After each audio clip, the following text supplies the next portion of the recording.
de 2022 com ela. Laís Florencio.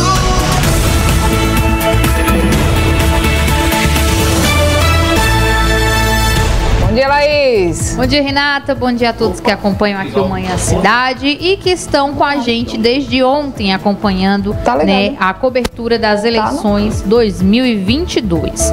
Bom, esse destaque a gente começa, Renata, trazendo o passeio que a gente fez pela Câmara dos Deputados e pela Alep, que a partir do ano que vem vão ter grandes mudanças, nomes que a gente já tem aí conhecidos como na Câmara dos Deputados, por exemplo, como Vonley Queiroz, não chegaram lá. Aqui de Caruaru, apenas o deputado Fernando Rodolfo foi reeleito para mais um mandato. E uma mudança, uma renovação muito grande nos nomes, Por exemplo, Daniel Coelho, que já vinha com vários mandatos na Câmara dos Deputados, não alcançou o coeficiente necessário para se reeleger.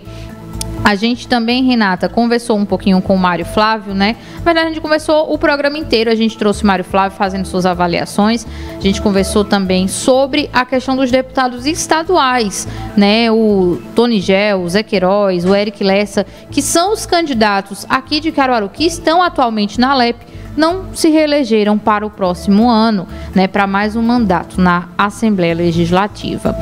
Outro destaque, Renata, esse para o número de abstenções no país. Esse ano a gente teve 32 milhões de eleitores que não compareceram às urnas, ou justificaram ou não foram de jeito nenhum para exercer o direito da cidadania. E isso é um dado bem interessante, porque é o maior índice, Esses 32 milhões representam cerca de 20% aí da população brasileira que está apta a votar. E esse é um índice mais alto desde o ano de 1998, Mas, apesar de ser um índice alto, ficou aí na média, Na outra eleição foi cerca de 23% do eleitorado brasileiro que não compareceu para votar. Então já era um número esperado pela Justiça Eleitoral. E claro que não poderia deixar de ser assunto no Jornal da Cidade, O fato do marido da ex-prefeita de Caruaru e candidata ao governo de Pernambuco, Raquel Lira, que morreu ontem, o Fernando Lucena, aos 44 anos de idade, chocando todo mundo, Principalmente num dia tão importante para a política e para a carreira da Raquel Lira. Acredito que tenha chocado todo mundo e claro que a gente também ouviu muitas queixas dos ouvintes durante a programação sobre as filas. Eu acredito que você também tenha passado bastante tempo esperando sua vez para votar, Renata? Oi, Laís. Assim, a minha sessão, ela geralmente tem muita gente, mas superou nesse domingo, assim, a gente passou quase 1h30 para poder votar. Eu voto lá no fora da curva. Eu voto ali no anexo do Augusto Tabosa, onde era o Colégio de Dimensão. Sempre tá muito cheio. O horário que a gente foi, porque não tinha muito o que escolher, porque a gente ia voltar aqui para a rádio, mas muita gente, apertado, enfim.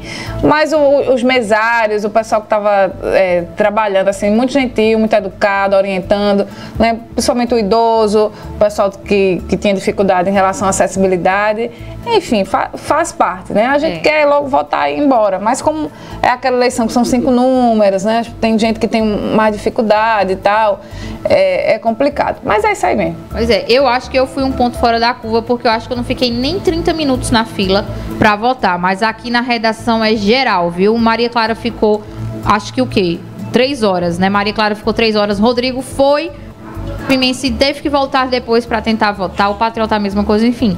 É uma situação que chamou muita atenção, porque todo mundo achava que por conta das filas, inclusive quando fechou os portões ontem, a gente mostrou isso aqui na experiência Rádio Cidade, muita gente estava dentro do colégio ainda para votar, e a gente achava que o número de abstenção não ia ser tão alto, mas foi aí de 32 milhões. Bom, Renata, esses foram os destaques de hoje, o assunto do dia são os resultados, aí para a Câmara, para a Assembleia, os governos também. Claro que Mário Flávio volta para conversar um pouquinho mais no Manhã Cidade sobre esse assunto.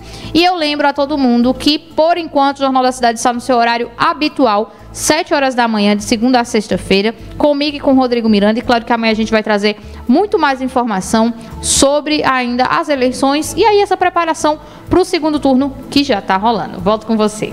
Obrigada, Laís, pelas informações. 8h44, WhatsApp Cidade.